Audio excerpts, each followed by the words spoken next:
अंजलि, तुम्हें पता है, हाँ। पहले मुझे लगता था शादी करने से मेरी शांति भंग हो जाएगी, सुकून चला जाएगा। अच्छा, तो चला गया आपका सुकून? सुकून क्या होता है पता ही अब चला है। कहाँ थी तुम अंजलि इतने साल? मैं तो वहीं थी, आप ही ने इतने वर्ष लगा दिए मुझे लाने में। सच, कई बार ना ऊपर वाले से बहुत शिकायत होती है मुझे, क्यों मुझे मेरे जीवन के इतने साल अकेले बिताने पड़े। ये शिकायत तो मुझे भी है। काश आप पहले उस लाइब्रेरी में आने लगते, काश हम पहले मिल जाते, काश। तुम्हें पता है, जब हम पहली बार लाइब्रेरी में मिले थे, एक ही बुक के लिए जिद कर बैठे थे। याद है, महादेवी वर्मा जी की मीर्जा, पीड़ा और वेदना में आनंद की अनुभूति। कितनी सुंदर रचना है। मुझे भी शायद अपने अकेलेपन की पीड़ा में आनंद सा आने लगा था, तभी तुम आई, उस लाइब्रेरी में भी और मेरे मन में भी। सुनिए ना, मैं क्या एक दो दिन के लिए मौसी जी के पास जा सकती हूँ? मौसी जी के पास? हाँ, अगर आपकी अनुमति हो तो। कैसी बात कर रही हो अंजलि, हमारे बीच में औपचारिकता कब से होने लगी? तुम जा सकती हो, बट मुझे लगा कि तुम अपने माँ बाबू जी से मिलने को कहोगी। वो बचपन से मैं मौसी जी के बहुत करीब रही हूँ ना, और फिर वो अकेली रहती हैं। एक दो दिन मैं उनके साथ रहूँगी तो उन्हें अच्छा लगेगा।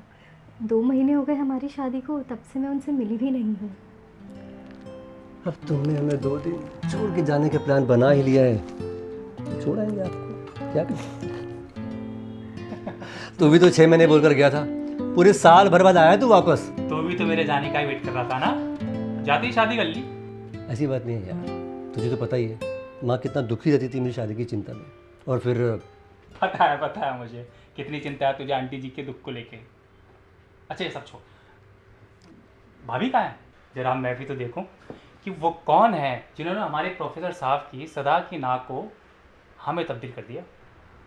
बहुत सीधी सादी है अंजलि, पर ऐसा कुछ ज़रूर है उसमें, उससे मिलते ही ऐसा लगा कि जिसकी मुझे तलाश थी ना वो वही है। तभी तो तूने मेरे आने का वेट नहीं किया।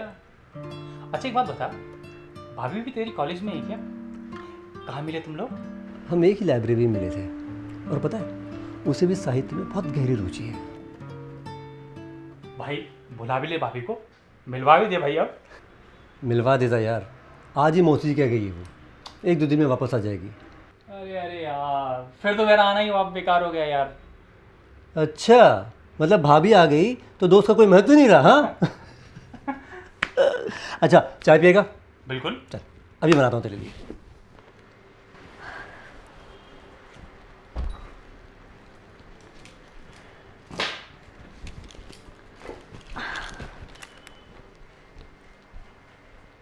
अरे अंजलि, तुम आ गई? सच कहूँ अंजलि, ये 2 दिन ना तुम्हारे बिना पूरे 2 साल जैसे बीते हैं। पता नहीं मैं अकेले कैसे रहता था पहले। मेरे भी तो। अच्छा सुनिए ना, आपने नाश्ता तो कर लिया ना? कहाँ अभी, मुझे लगा मैं तुम्हारे साथ ही करूँगा। अरे आपके लेक्चर का वक्त हो रहा होगा। आज मैं कॉलेज नहीं जा रहा। अच्छा, तो आज प्रोफेसर साहब की स्टूडेंट मैं ही हूँ दिन भर। हाँ।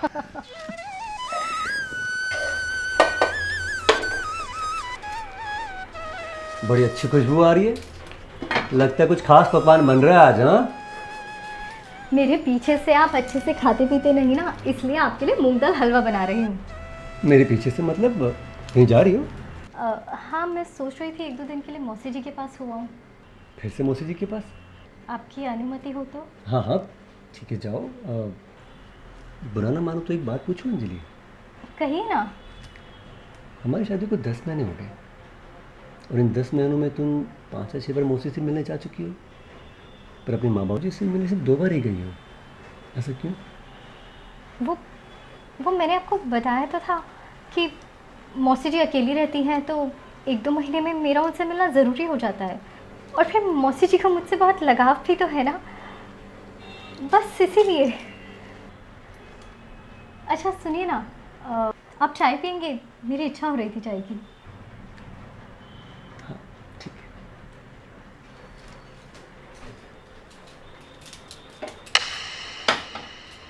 हाँ मैंने खाना खा लिया, तुमने खाना खाया? हाँ मैंने भी अभी खाया। अच्छा सुनिए ना। हाँ बोलो। मैं एक दिन और रुकना चाह रही थी। क्यों, क्या हुआ? मौसी की तबीयत तो ठीक है ना? तुम्हारी तबीयत ठीक है? हाँ, यहाँ सब ठीक है, बस ऐसे ही मन हुआ 1-2 दिन और रुकने का। ठीक है, एक दिन और रुक जाओ। तुम्हारे बिना ये घर ना काटने को दौड़ता है। हाँ, मैं परसों आ जाऊँगी। अपना ख्याल रखिएगा। तुम भी। ठीक है, बाय। Good night.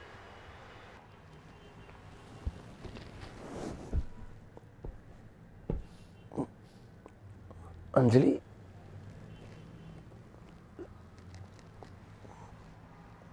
अंजलि,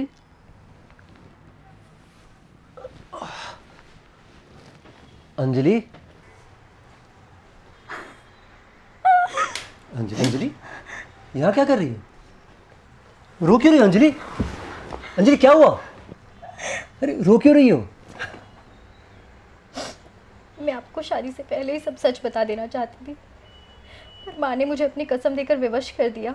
माँ ने सोचा होगा ज़िंदगी भर साथ रहेंगे, आराम से बैठ के बात कर लेंगे। हाँ, किस बात ने मेरी सदा मुस्कुराने वाली अंजलि को नीर भरी दुख की बदली बना दिया है?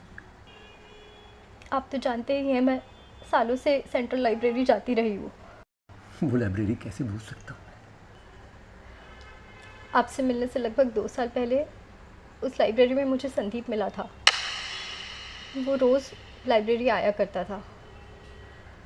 शुरुआत में कुछ औपचारिक बातों से ऐसा लगा कि हमारे बीच काफ़ी समानता है, हमारे विचारों में, हमारी बातों में बहुत समानता है। धीरे धीरे हमारे बीच मित्रता हो गई। फिर धीरे धीरे मित्रता का भाव प्रेम में बदल गया, और ऐसे ही एक दिन अचानक उसने मेरे सामने विवाह का प्रस्ताव रख दिया। फिर क्या हुआ? तुमने प्रस्ताव स्वीकार कर लिया? हाँ, मुझे अस्वीकार करने का कोई कारण नज़र नहीं आया।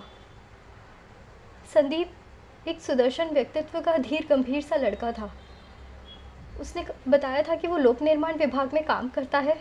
गांव में उसके माता पिता और छोटी बहन है, और माँ बाबूजी को भी वो ठीक ही लगा था। अब हमारी नज़दीकियाँ और बढ़ गई थी। मैं अक्सर उससे मिलने उसके किराए के मकान पर जाने लगी थी। ऐसे ही एक दिन कुछ कमज़ोर पलों में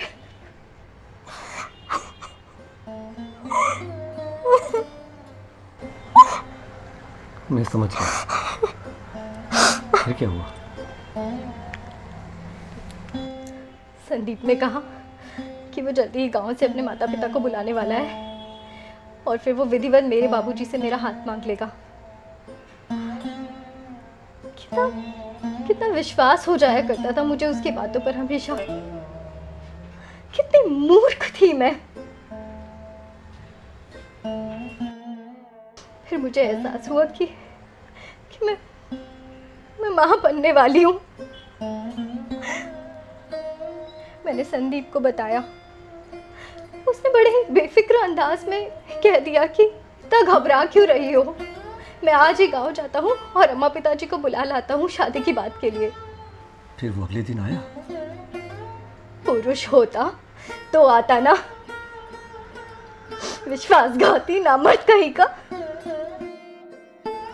1 हफ्ता बीत गया, वो नहीं आया। उसके मकान मालिक ने बताया कि वो उसी रात घर खाली कर गया था। उसके ऑफिस गई तो पता चला कि उसकी जॉब कॉन्ट्रैक्चुअल थी। 10 दिन बाद ही उसका कॉन्ट्रैक्ट पूरा हो जाता, वो पहले ही चला गया। फिर क्या हुआ? वो बच्चा? मैं माँ बाबूजी से आंखें नहीं मिला सकती थी। माँ मुझे डॉक्टर के पास ले गई तो पता चला कि बहुत देर हो गई थी। माँ ने मुझे बच्चे के जन्म तक के लिए मौसी जी के पास गांव भेज दिया। साथ ही ये निर्देश दिया कि बच्चे के जन्म के बाद उसे किसी मंदिर के बाहर या अनाथाश्रम में छोड़ दूं।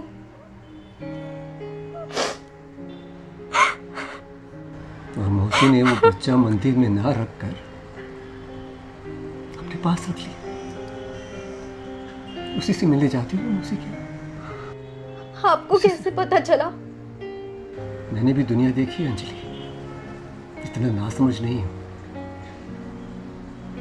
तुम्हारा मौसी के घर जाने के लिए बार बार परेशान रहना, वहां से वापस लौटते समय उदास होना, सब दिखता है मुझे। बात बहुत हो चुकी है, कुछ सुबह बात करते हैं।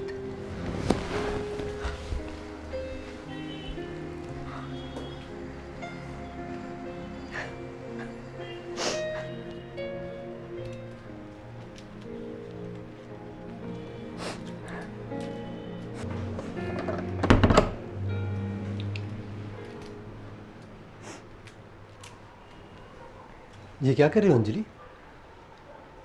कहाँ जाने की तैयारी हो रही है?